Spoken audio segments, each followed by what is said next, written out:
Buenas noches. Ya sabemos que lo que no funciona en el Perú es el Estado y particularmente los gobiernos subnacionales, algunos gobiernos regionales, gobiernos locales, que sin embargo tienen un protagonismo creciente en los últimos 20 años, tienen ya casi el 70% de la inversión pública, etcétera.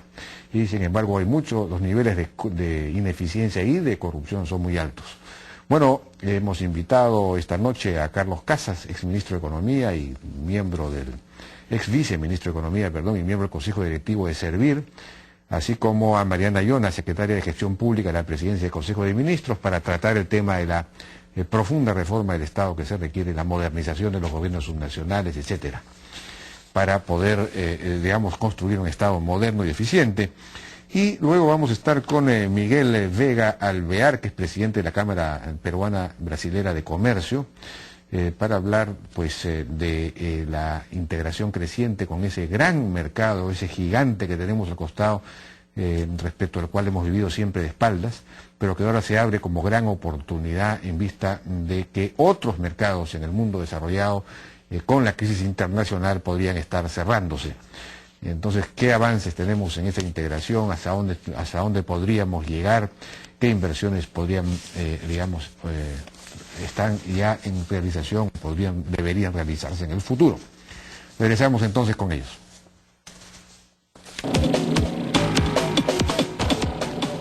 Y bien, la reforma del Estado es un tema sumamente amplio que incluye una serie de subtemas.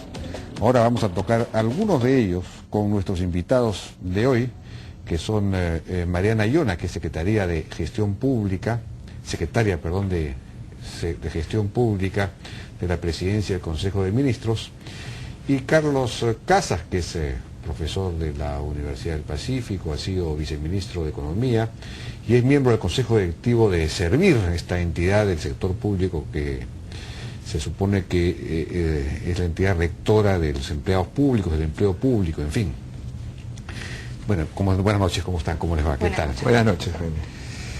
Bueno, quería comenzar con un tema que de alguna manera preocupa a la opinión pública, que es todo el tema de los gobiernos subnacionales, ¿no? Quizás con Carlos nos puede ayudar en este asunto. Los gobiernos regionales, los gobiernos locales, el problema de la capacidad de gestión. Digamos, la reforma del Estado quizá debería comenzar, o digamos su punto principal debería estar en la reforma o la modernización, digamos, de los gobiernos subnacionales, de los gobiernos locales.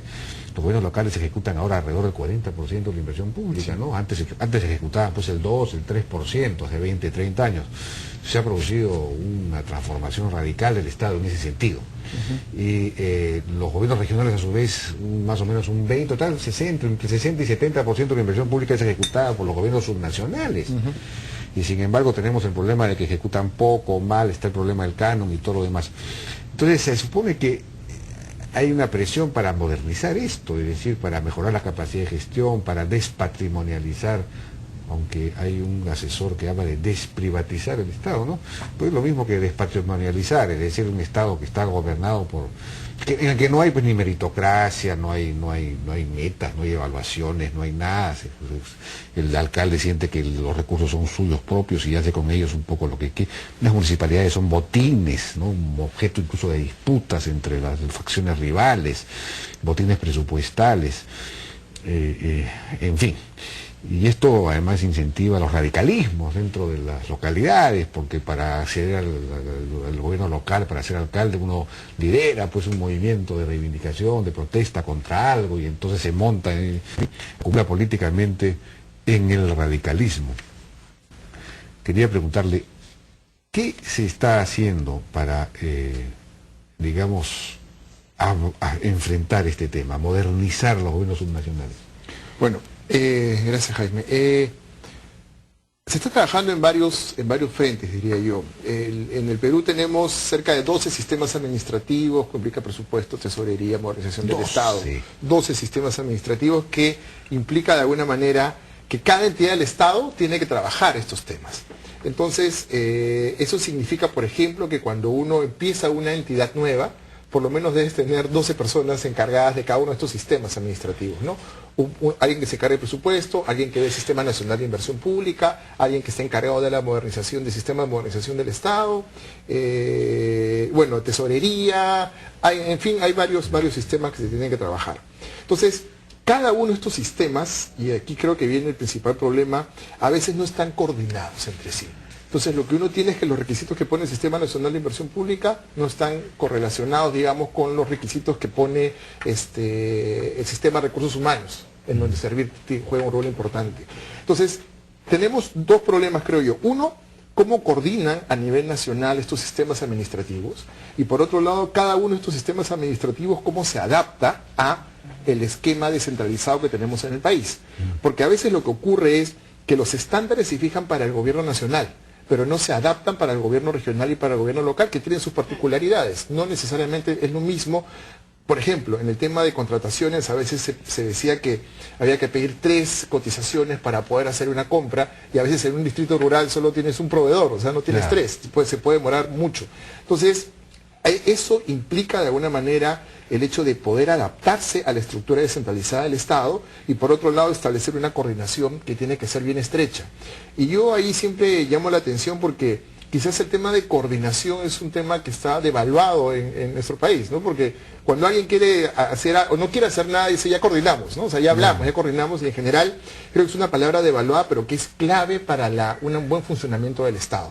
Las instituciones tienen que hablar entre ellas, los sistemas administrativos también tienen que hablar entre ellos, y por otro lado, los niveles de gobierno tienen que hablar entre ellos. Entonces, este tema de la coordinación creo que es clave para poder implementar reformas, porque al final, el fin último de la reforma es tener un Estado que contribuya a que el país sea más competitivo, a que el Estado sea más eficiente, y por tanto tener menores costos de transacción para de esa forma poder mantener el crecimiento. Que coordinen, que se supone que empiecen a coordinar a nivel central, pero están, se supone, dentro del Ministerio de Economía, la mayor parte, fuera, aparte de Servir, digamos. Entonces es una coordinación dentro del Ministerio de Economía, y sin embargo no se ha producido en 20 años. ¿Significa que por ahí no es la solución? No, ¿qué pasa? La idea es que hay sistemas que están asociados a lo que es la gestión financiera. Tesoro, inversión pública, presupuesto, contabilidad, sí están articulados. De hecho, existe el Sistema Integrado de Administración Financiera, el SIAF, y la ley SAFI, que justamente los coordina a ellos. Pero ese ejemplo de coordinación que hay en la gestión presupuestaria, en la gestión financiera del Estado, también debería llevarse a los otros 8 sistemas que están fuera del MEF. O sea, el MEF maneja, obviamente, presupuesto e inversión pública son los más importantes, pero también hay que ver cómo se articulan el resto de sistemas. Bueno, es una complicación tremenda. Entonces, pero digamos, el problema de la incapacidad de gestión, la dificultad de gestión que tiene que ver con problemas presupuestales, limitaciones para contratar. Los propios gobiernos regionales y locales tienen límites, no pueden contratar, en fin, o hay límites presupuestales o topes en los salariales, en fin. Pero se ha hablado de que se van a montar equipos, que van a ir a ayudar a los gobiernos regionales, etcétera. ¿Qué se puede hacer para mejorar la capacidad de gestión, para por lo menos eso? ¿Qué se puede hacer o qué se estaría haciendo? No sé quién me puede... Bueno, ahí hay 2 cosas yo mencionaría, ¿no? Uno que tiene que ver con todo un plan de fortalecimiento de capacidades a nivel de los gobiernos subnacionales, y dentro de esa lógica también poder fortalecer lo que son recursos humanos en los gobiernos regionales y los gobiernos locales, y en esa lógica se está avanzando, se está retomando, digamos, el plan de desarrollo de capacidades en la Secretaría de Descentralización.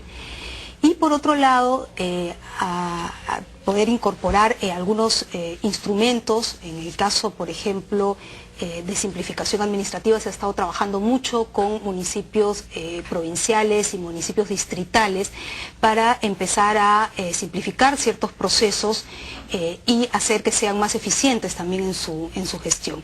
Entonces hay avances en ese sentido, y avances significativos que juntan lo que es desarrollo de capacidades de los propios profesionales a nivel de lo que son los gobiernos subnacionales con un cierto instrumental que permita mejorar procesos al interior de los municipios. ¿Son procesos administrativos internos o procesos vinculados a demandas del público, a servicios hacia afuera? Están vinculados a servicios hacia afuera porque tiene que ver con todos los trámites que tienen que realizar tanto los ciudadanos como las empresas para poder operar, digamos, ¿no? Entonces, a nivel municipal se ha avanzado mucho en poder simplificar trámites, por ejemplo, como las licencias de funcionamiento que permiten constituir empresas, por ejemplo, ¿no? Entonces, en eso hay un avance significativo. Y de cara al ciudadano también hay un avance significativo en simplificar trámites para poder lograr facilitar de alguna manera lo que son los servicios del Estado en la materia, ¿no? Entonces, por ahí se ha estado avanzando. Avanzando, bueno, pero entiendo, claro, que hay algún cierto número de municipalidades que han entrado a este proceso, ¿no? Pero es un número muy limitado en comparación a la cantidad de municipalidades que hay. No hay ¿cómo se puede hacer para extender esto? Bueno, en eso estamos. Inicialmente han habido cerca de 60 municipalidades que han entrado a trabajar en este tema. Se busca ampliar el número de municipalidades. Para eso se tiene una coordinación a nivel intergubernamental y con el sector privado también para poder montar todo este trabajo, que es un trabajo grande. Pero al mismo tiempo se ha trabajado un diplomado en simplificación administrativa, por ejemplo, para poder llegar a los funcionarios públicos de las municipalidades en este tema en particular, ¿no?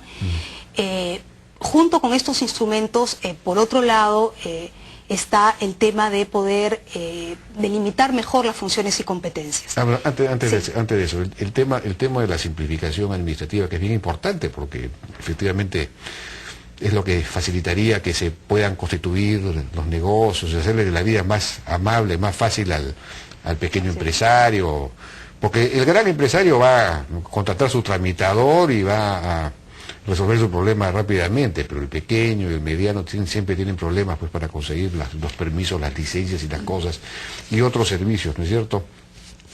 Pero habría que tener, no sé, unos rankings, algo que haga competir a las municipalidades, publicar aquellos en los que el trámite pues de la licencia que antes se demoraba 100 días, ahora se demora 24 horas, y cosas así, y digamos, instaurar una especie de competencia, una dinámica nacional en ese sentido, porque mucho de esas demoras en los trámites tienen que ver con la corrupción, ¿no es cierto? Con la corrupción interna. Entonces, claro, mientras más trámite, más peaje, más hay que pagar, ¿no? Es todo un sistema, el tramitador, el no sé qué, el abogado. Entonces, es un sistema ya muy instaurado. Entonces, la lucha debe ser bien complicada. A eso habría que darle más fuerza, ¿no? Efectivamente, en eso estamos trabajando. En realidad, esto es como una suerte de varias aristas que se están trabajando al mismo tiempo. Además para poder simplificar, digamos, se está trabajando en torno a tener un sistema único de trámites, además de manera informática, de tal manera que todos los gobiernos central y los gobiernos subnacionales puedan entrar y poder armar su texto único de procedimientos administrativos dentro de este sistema único de trámites. Se ha aprobado una nueva... ¿Eso que incluiría a todas las municipalidades? Poco a poco se va a empezar con gobierno nacional. Porque sistema único es para todos. Es para todos y poco a poco van a ir ingresando todos.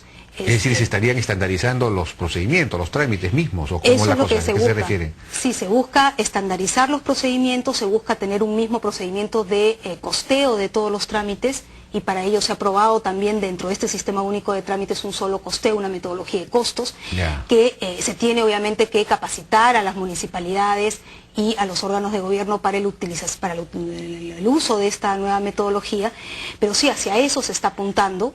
Se tiene ya el sistema único elaborado y se tiene que lanzar, digamos, el próximo año y empezar a formar a los municipios y a los órganos de gobierno central también en la utilización de esto, Usted ¿no? mencionó 60, ¿son 60 municipalidades solamente las que han introducido estos cambios? Donde se han logrado resultados, hay unos primeros 60 y después ha sido replicada en unas 40 más aproximadamente, en donde sí se ha medido, digamos, los cambios que han sido introducidos. Entre provinciales y distritales, o sea Entre provinciales y distritales, sí. Claro, pues en total son 1.800 municipalidades, ¿no? Sí, todavía falta mucho. Uy, ay, ay. Bueno, tenemos que ir a una pausa, si me permiten, y regresamos. Seguimos conversando entonces con Mariana Ayona, que es secretaria de Gestión Pública de la Presidencia del Consejo de Ministros, y Carlos Casas, miembro del Consejo Directivo de Servir y ex viceministro de Economía, sobre el tema de la reforma del Estado. Y es conveniente que nos detengamos un tiempo efectivamente en los gobiernos locales y regionales, locales quizás en particular, porque tienen creciente importancia, están ejecutando una buena parte de la inversión pública y ahí hay pues mucha ineficiencia y mucha corrupción, mucho patrimonialismo, en fin. El Ministerio de Economía montó un sistema de incentivos, un programa de incentivos por el cual se les daba más recursos a una municipalidad si es que cumplía ciertas metas de mejoramiento de la gestión y entiendo también de recaudación, mejoramiento de la recaudación, porque ocurre que un gran problema es que en el interior del país nadie paga impuesto predial, ¿no? Y entonces el alcalde no tiene una base, digamos, ciudadana fiscalizadora, no hay contribuyentes que fiscalicen, él no le rinde cuentas a nadie, porque como nadie paga impuestos, él recibe plata que viene del cielo y hace con la plata entonces lo que le da la gana un poco, ¿no? Es un reyesuelo local. Entonces, estos programas de incentivos a cambio de mejoras en la gestión están funcionando, hacia dónde están avanzando. Bueno, lo que se hizo el año 2010 fue establecer un programa que tenía metas diferenciadas por grupos de municipalidades. Por ejemplo, lo que mencionaba Mariana de las 60, o sea, uno puede tomar que las 60 principales municipalidades del país o las 100 principales manejan como cerca del 70% del presupuesto. Porque tenemos municipalidades tan grandes como San Juan del Lurigancho, las que están en Lima, las provinciales, que manejan la mayor cantidad de recursos, y tenemos muchas municipalidades rurales que manejan muy poco presupuesto. Entonces, en función de eso, lo que se estableció es las metas para lo que tiene que ver con recaudación, se hizo para las municipalidades más grandes, que son las que básicamente tienen como fuente importante de recursos lo que es la recaudación de impuestos prediales, por ejemplo, ¿no? El patrimonio vehicular, etcétera. Y para las más pobres, simplemente lo que se les pidió fue, por favor, entréguennos un padrón de quiénes son los pobres que viven en su zona, porque eso iba a ayudar a focalizar los programas sociales. Lo que ocurrió en el 2010 con este plan de modernización municipal y el plan de incentivos municipal fue que la mayoría, porque se puso al principio una línea baja, digamos, para que todos pudieran acceder a estos recursos. Pero ya en este año se están subiendo los indicadores y esto implica que si se verifica que una municipalidad no cumple con eso, no va a recibir el dinero. Entonces, lo que se busca con esto es generar el incentivo para tener una adecuada gestión municipal que permita apalancar más recursos. Ese es básicamente el esquema. ¿Pero qué resultados se habrá logrado? ¿Habrán mejorado en algo su gestión? Mejoraron en recaudación. Mejoraron en recaudación. Sí, en recaudación mejoraron. Sí, lo que uno ve pero ¿cómo no se difunden esas informaciones? ¿No? O sea, lo que vemos es, en el total de municipalidades, si uno ve, cuando uno ve la estructura del presupuesto municipal, algo que llama la atención es que las transferencias es un montón. Sí, las transferencias han crecido por 20. Pero si uno mira, por ejemplo, la recaudación del impuesto predial de las municipalidades como un todo, se han duplicado o hasta triplicado. El problema es que como las transferencias crecen tanto, en términos porcentuales se reduce la participación del impuesto, pero yo he verificado datos en donde se ve que se ha duplicado. O sea, el esfuerzo que están haciendo muchas municipalidades es muy bueno. El problema es que la distorsión se han duplicado partiendo de una base muy, muy pequeña, ¿no? Entonces es fácil duplicar también. Claro, es duplicar, pero siguen, o sea, si uno ve los últimos 5 años, ve que la recaudación en términos reales ha ido aumentando. Y el tema es que las transferencias han crecido por 10, por 20, por un... Porque hay un incentivo perverso, ¿no? Si yo recibo un montón de transferencias, ¿para qué voy a recaudar localmente? ¿Para qué me voy a molestar en pelearme con mis vecinos? Entonces, ahí tienes dos tipos de municipalidades, las que quedan en zonas básicamente urbanas, que reciben recursos ¿de dónde? Se generan recursos a partir de los impuestos que cobran y también de las tasas que cobran. Y ahí es donde el TUPA, que mencionaba Mariana, es bien importante para establecer una metodología de costeo. ¿Por qué la municipalidad, por un servicio que me da, me cobra tanto? Que me demuestre cuáles son sus costos. Entonces, para ese grupo de municipalidades, lo más importante son sus ingresos propios. Pero para una municipalidad rural, lo que tú tienes es que el 80 o 90% de sus ingresos provienen de las transferencias. Sí, pues. Y el cano es el 60% de esas transferencias. Entonces, estamos hablando de que hay 2 mundos distintos, o hasta 3 mundos distintos en las municipalidades. No, pero incluso en las municipalidades, digamos, medianas, urbanas, pero relativamente medianas del interior del país, no recaudan muy poco, ¿no? en la sierra, no sé, pues, Claro, pero porque es la costumbre de que los antiguos mistis no pagaban nada, quienes pagaban eran los indios en la época, hasta el siglo pasado. Pero en las capitales de departamento lo que se verifica sí es un incremento en la recaudación.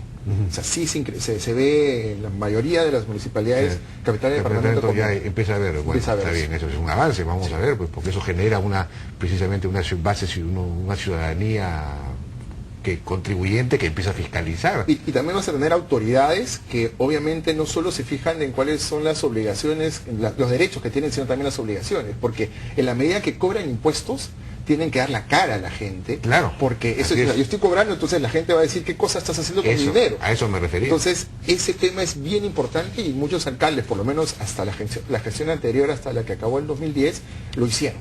Ahora vamos a ver si durante el 2011 también se sigue con esta tendencia, pero se ha incrementado considerablemente. Bueno, pero eso nos lleva entonces al tema de si empieza a haber una exigencia de la propia ciudadanía. Esto supone que la misma gestión municipal tiene que modernizarse, tiene que tener objetivos, metas, las personas tienen que ser contratadas por concurso, tiene que haber meritocracia, en fin, todos los elementos de una administración moderna. Sí, exactamente. Y eso tiene que ver un poco con servir, creo, no sé con quién. ¿Con quién tiene que ver eso? Con servir, justamente, que es la encargada de desarrollar toda la política de gestión de recursos humanos del Estado. Y los principios básicamente es, bueno, hacerlo más eficiente e instaurar la meritocracia.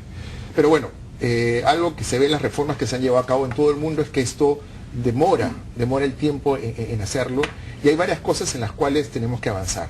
Una de ellas tiene que ver con un ordenamiento salarial, porque lo que tenemos en el Perú es que existe mucha diversidad de regímenes salariales. Tenemos los famosos 276, que son los que tienen estabilidad absoluta y sueldos bajos, los de régimen privado, los de 728, que están bajo régimen más flexible y tienen sueldos más altos. Tenemos los famosos CAS y tenemos las carreras especiales como los profesores, los militares, los policías. Entonces, si tú ves allí, simplemente tienes unas escalas, un desorden completo.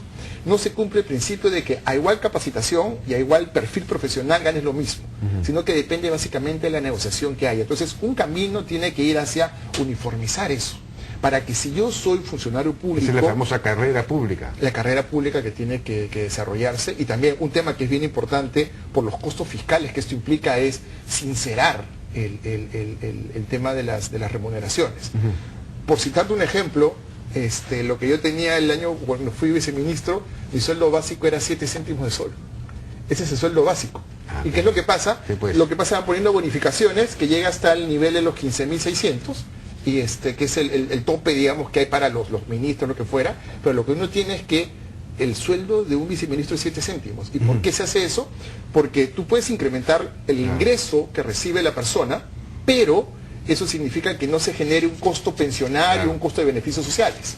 Entonces, eso te genera un... Bueno, pero entonces eso nos lleva, claro, al problema de la regularización de toda esta situación tan complicada, que hemos funcionado sobre la base, pues, de austeridad y mecanismos, digamos, laterales para sacarle la vuelta a la austeridad. Que es el CAS, digamos, ¿no? Claro, que es el CAS y todo lo demás.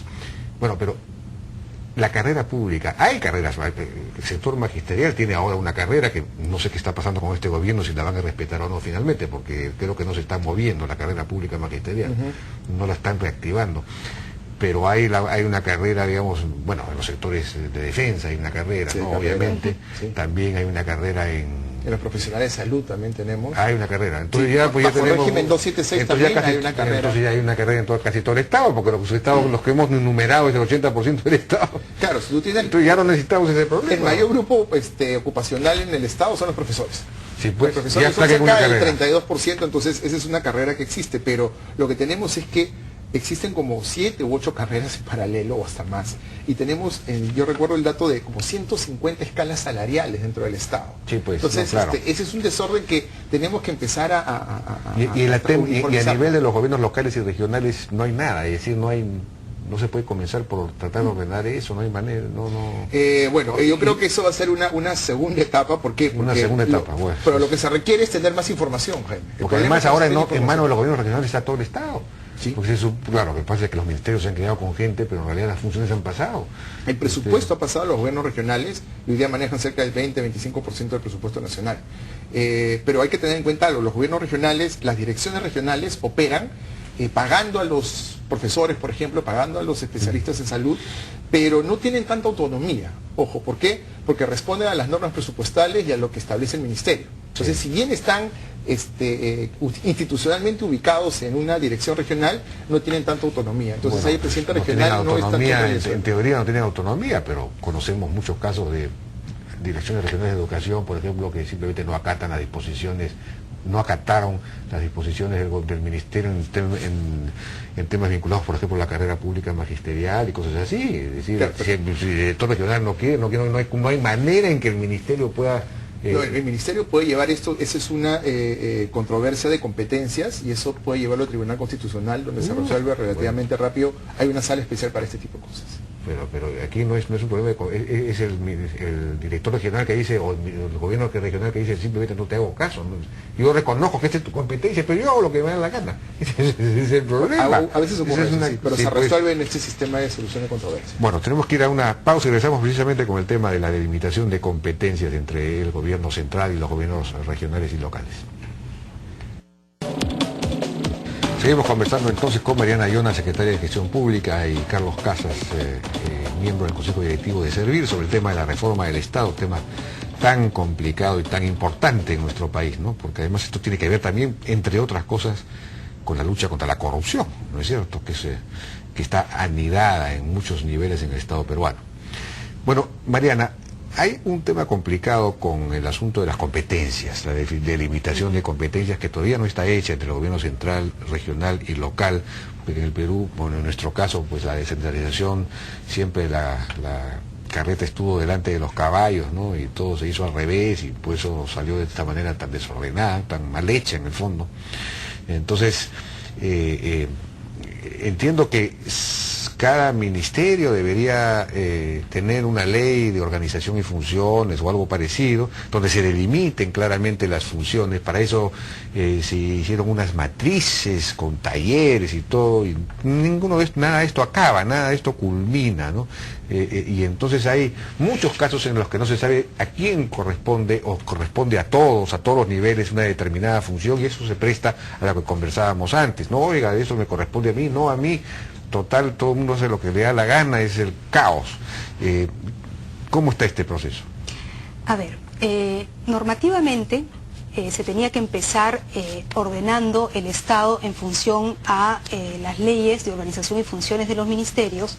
De ahí se construían las matrices de competencias y funciones, y a partir de ello se tenía que empezar a hacer la transferencia.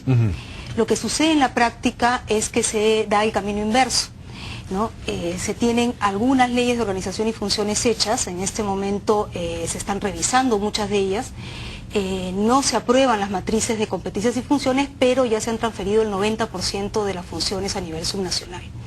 Entonces las matrices que tenían que servir de base justamente para una transferencia ordenada no sirven de base, ¿no? Nosotros nos hemos encontrado con que del total, digamos, de matrices, de las 10 matrices que tenían que haber sido aprobadas, fueron aprobadas solamente 2. Entonces, lo que se está haciendo en este momento es revisar metodológicamente todo el proceso. ¿Por qué? Porque lo que encontramos en el camino es que esta elaboración tan azarosa de las matrices se debía también a que existían criterios distintos, metodológicos, de cómo hacerlo. Entonces hubieron muchos problemas en la elaboración misma de las matrices, y además una metodología que implicaba demasiados tiempos. Entonces en este momento lo que hemos hecho nosotros es hacer parar un rato, mirar la metodología. En este momento en la Secretaría de Gestión Pública estamos revisando la metodología para la elaboración de las matrices, para a fin de año retomar todas las matrices que no han sido elaboradas a nivel de todos los ministerios. Paralelamente, todas aquellas leyes de organización y funciones que quedaron archivadas en el Congreso han sido devueltas, son unas 7 aproximadamente, para que sean revisadas por los sectores, y se tiene un plan de trabajo con la Comisión de Descentralización y Modernización del Congreso para tener todas estas leyes de organización y funciones aprobadas al mes de junio del próximo año. Entonces estamos tratando de retomar el camino de manera ordenada. Ahora, esas leyes suponen haber aprobado las matrices famosas, ¿no? No, se aprueban las leyes y después las matrices. Y después se hacen las matrices. Las matrices se tienen que aprobar antes de hacer el reglamento de organización y funciones.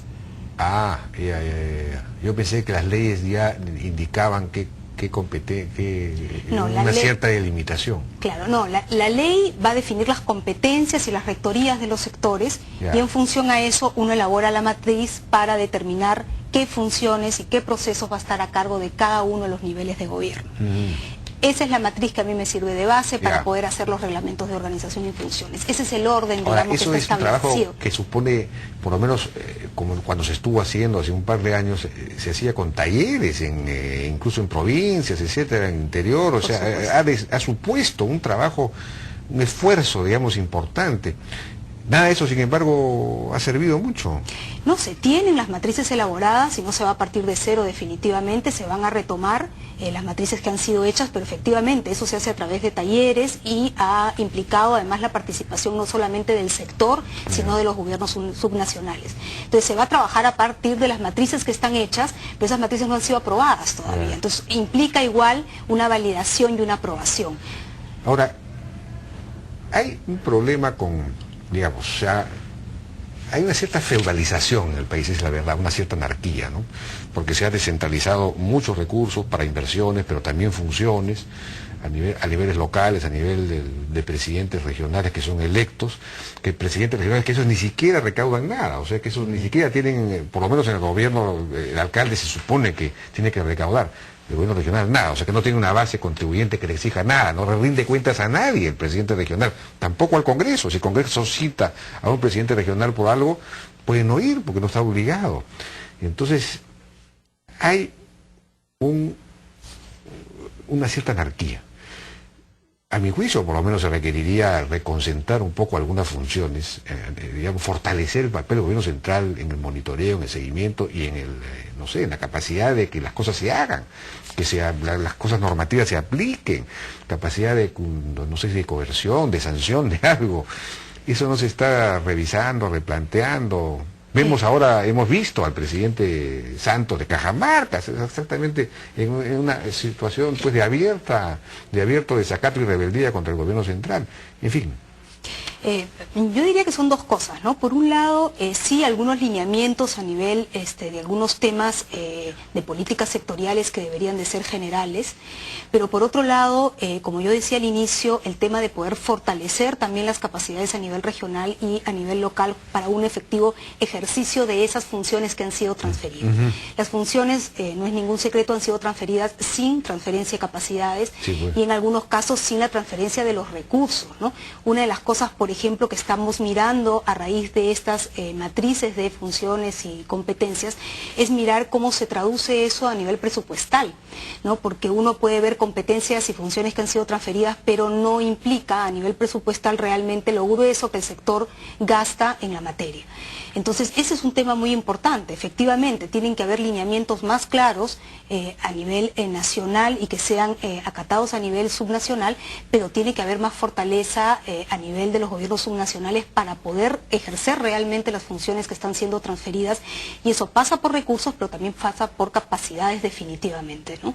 Pero esos son ¿qué? ¿Recursos que se han quedado en el nivel central y que no han sido transferidos, o recursos que nunca hubo? Porque claro, si tenemos una oficina, yo qué sé, en una oficina de energía y minas que va a ser replicada en 25 departamentos, entonces ahí donde teníamos 2 funcionarios ahora necesitamos 25, son 50. Entonces, es decir, ¿son esos 2 que no pasaron o son 50 que hay que crear? No, por un lado, en muchos casos son funciones que no estaban, que no tenían un presupuesto importante a nivel de los sectores. Así está poco. Claro, entonces cuando se transfiere con los mismos problemas, con las mismas debilidades, ¿no? Claro. Lo que no ha sido fortalecido a nivel central se transfiere con la misma debilidad y se multiplica la debilidad a nivel regional, ¿no? Eso es un tema. Y a nivel de recursos humanos también ha pasado lo mismo, ¿no? Que no necesariamente a la hora de transferir se ha transferido con los recursos humanos necesarios. Que se han quedado todos en Lima. Claro, o digamos, no se ha aprovechado, digamos, hay un decreto legislativo, el 1026, por ejemplo, que plantea la modernización a nivel de los gobiernos subnacionales y que también plantea la posibilidad de transferir algunos recursos humanos a nivel de los gobiernos subnacionales justamente para fortalecer algunas de las funciones que están siendo transferidas, ¿no? Entonces, hay instrumentos legales, no se trata de revisar todo y empezar a partir de cero, pero muchos de ellos hay que ver la estrategia y la forma de llevarlos a cabo de la mejor manera posible, ¿no?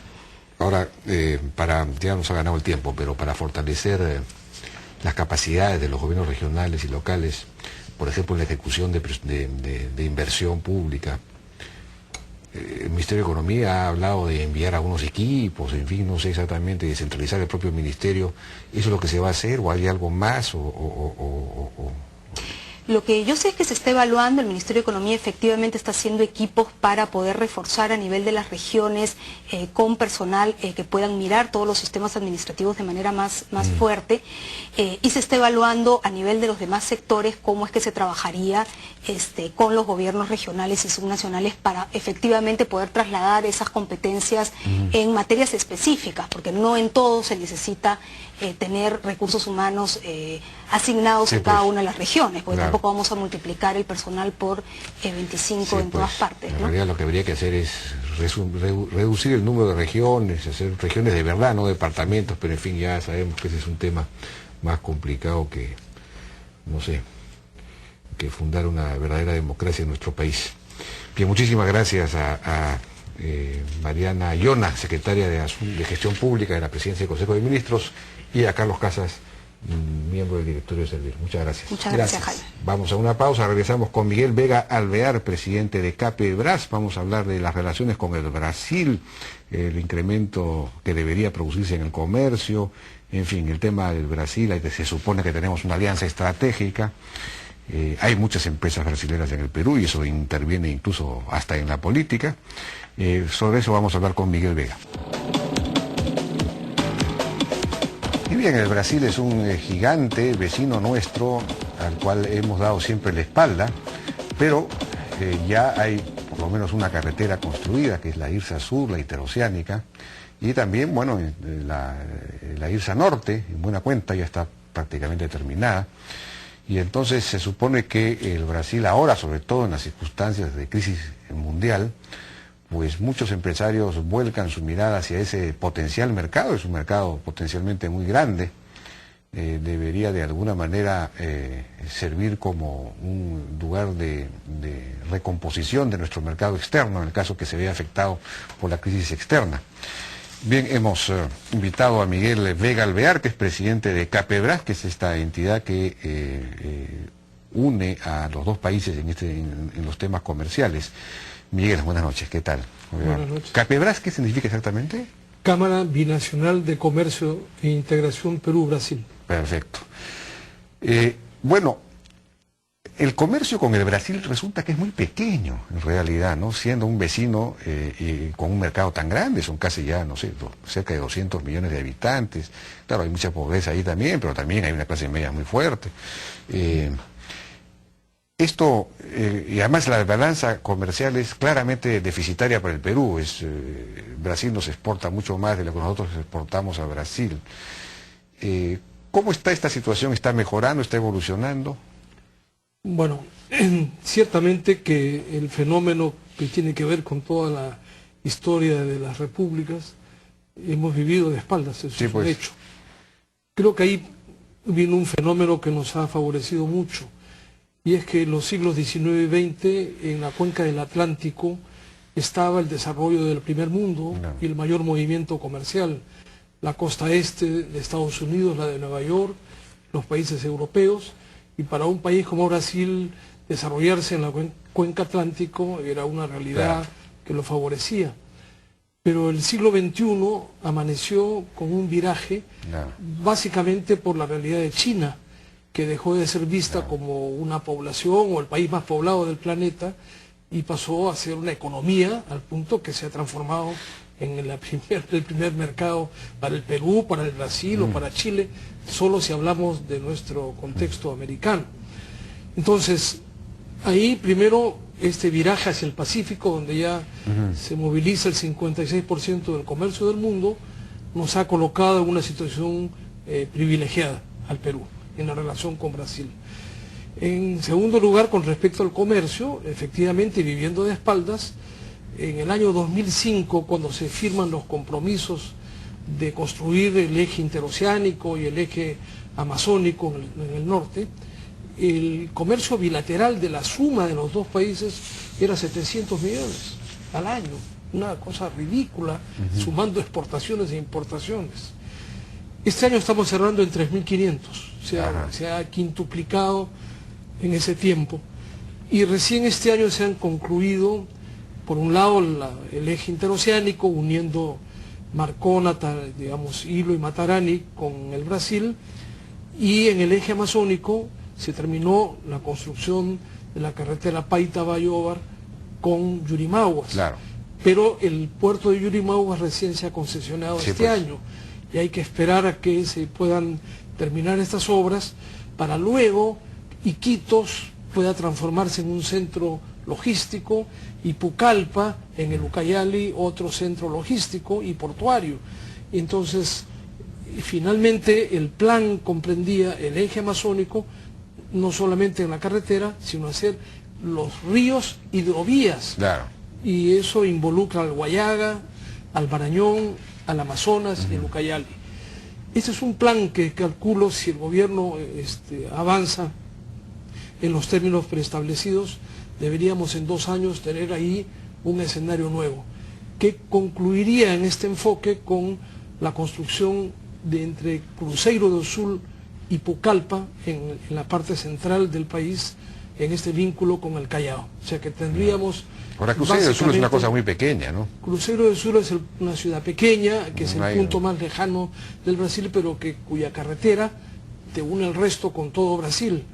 Y si se cruza Pucallpa, permite una interconexión por la zona central del país, cosa que no lo hace la interoceánica del sur.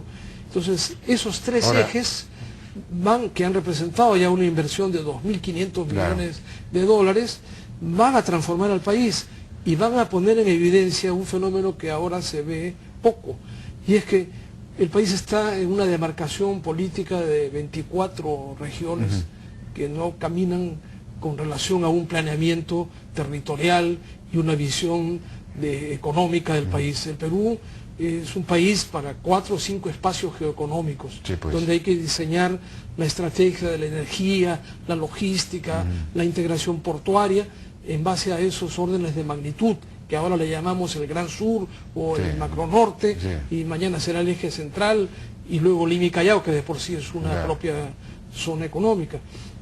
Entonces, dentro de esa perspectiva, creo que el paso preliminar, estos cimientos, es lo que hemos avanzado. Pero, por ejemplo, por la interoceánica, por la IRSA Sur, por la interoceánica que ya está construida, ¿no? Ya está terminada, ¿por ahí está saliendo alguna producción brasilera hacia el Asia o nada? No.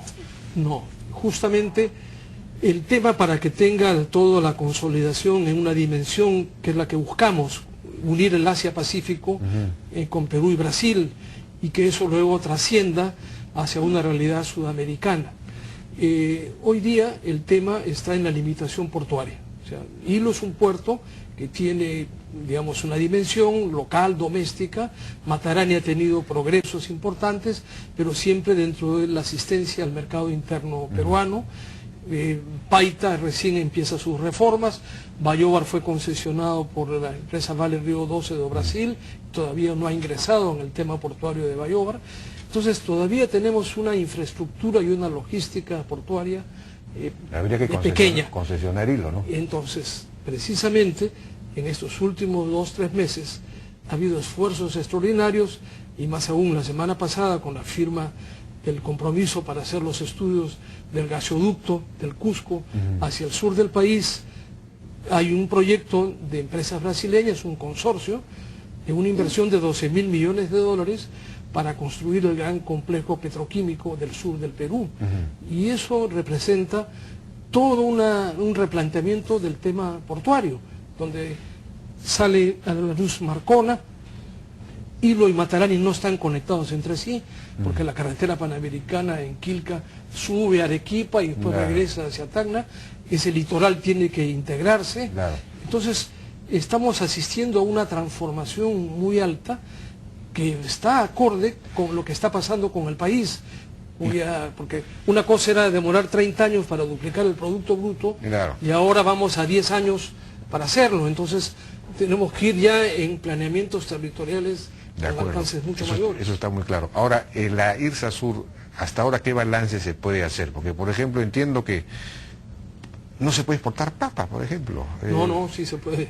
Sí se puede, no, hay una serie de problemas fitosanitarios. Sí, efectivamente, pues porque todas estas regulaciones que existen desde el punto de vista sanitario, los productores pues, de papa no hay grandes consorcios, son pequeños productores, pequeñas comunidades, y nadie podía por sí solo ir resolviendo esos problemas. Entonces ha habido primero todo un trabajo para ordenar, porque el Perú pues, es un país de 3.000 variedades, pero el mundo consume 5 o 6, entonces había que adecuar la producción a lo que el Brasil demanda. También los supermercados brasileños tienen unidades, digamos, de envase que corresponden a todo su sistema logístico. Todo eso es lo que ha llevado a que ahora hemos identificado 65 productos del sur del Perú que tienen demanda importante en Brasil, y Brasil ha firmado un entendimiento que se llama el Programa Sustitutivo Competitivo de Importaciones. Es decir, el gobierno del Brasil se compromete a apoyar la importación de productos del Perú que pueden desplazar importaciones que Brasil hace de otros mercados del mundo. Y obviamente la papa pues, es uno de ellos. El producto estrella lo calificamos al aceite de oliva y la aceituna, porque en el sur tiene un potencial de crecimiento enorme, y en Brasil se desconocía que el Perú producía aceitunas y menos aceite de oliva. Y en esa lista donde está la cebolla, el ajo, el espárrago, la uva o los productos del mar, donde el Perú tiene un potencial muy grande, se ha sumado el del cemento, la piedra, porque estas ciudades del Brasil cercanas al Perú están a 4.000 kilómetros del Atlántico y estamos a 1.000 y pico kilómetros del Perú, y ese flete es decisivo. Y lo que está de por medio en estos tiempos es que el flete de la carretera, que vale como 1, el flete de un ferrocarril vale como 0,50, o el río vale como 0,20. Y entonces, para el cemento, o eventualmente la soya y productos que tienen o fertilizantes, no soportan el flete de la carretera. Y por eso es que está en marcha el estudio de la construcción del ferrocarril Río Branco a Iñapari, Puerto Maldonado, Juliaca, Arequipa, Matarani. Eso ya está en estudio. Está en formación, hay un consorcio constituido que forma parte importante del grupo de Orient Express, que ya tiene el ferrocarril hasta Juliaca. Eso está en pleno, digamos, proceso promocional. Se necesita definir claramente la parte en Brasil que vaya desde la frontera hasta Río Branco. Lo ideal es que vaya hasta Portobelo. Portobelo es la ciudad en Brasil que tiene la conexión con el río Madeira, que lo une con Manaus.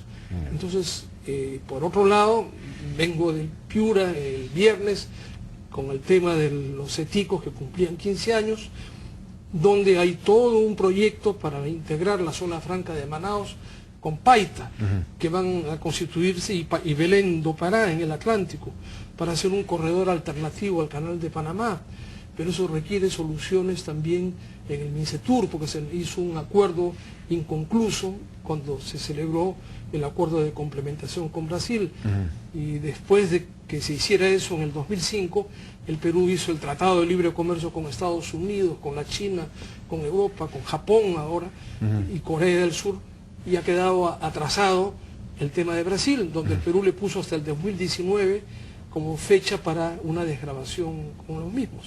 Entonces creo que hay que hacer una acción más conjunta en el ámbito comercial, en el ámbito industrial, porque parte de los temas están asociados ahora a la energía, a los interpuertos, a la construcción del ferrocarril, a que se hagan las vertientes en estos ejes, porque al final de cuentas la interoceánica del sur es como una arteria cuyo mayor valor es la integración de las 10 regiones del sur del Perú.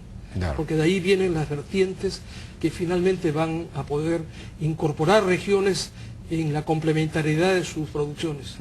Y de hecho Brasil es la demanda, porque Eso es lo que nos ha vinculado.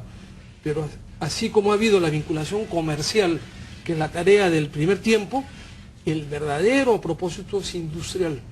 Porque el Perú, con los tratados de libre comercio que ha suscrito y con modelo de sociedad abierta que tiene, podemos constituirnos en la plataforma industrial del Pacífico, pero lo que nos faltaba era tecnología y capitales. De acuerdo. Y eso nos los puede dar este socio nuestro. Empresas industriales brasileras en el Perú, ¿a eso se refiere? Definitivo. De acuerdo. Bien, ojalá que esto sea así, efectivamente, asociadas eventualmente con peruanos. No, de hecho, esa es la fórmula exitosa.